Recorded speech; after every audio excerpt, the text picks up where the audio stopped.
Dito kami ulit sa Animal Bite Center. So, ayan guys. Last turok na ni Mika. Kagraduate na siya dito. Ayan. Tapos, wala na. Tapos na. Kunyari, upper body. Booster na po tayo ng booster.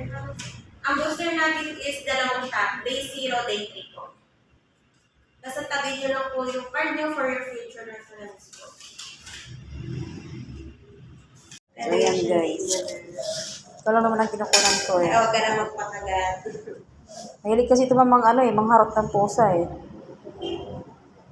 Kinainis yung pusa sa kanya.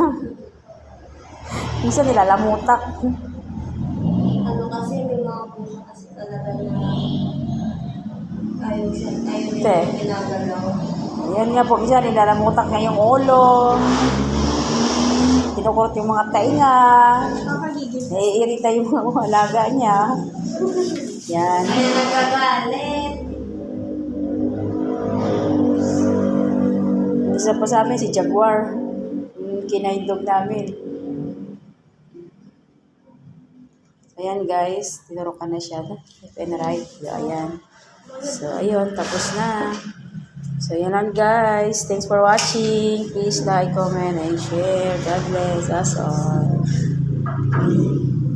Yan. Punta na kayo to guys sa clinic na to guys. Maganda dito. Sa mababait yung mga staff nila dito. Ayan.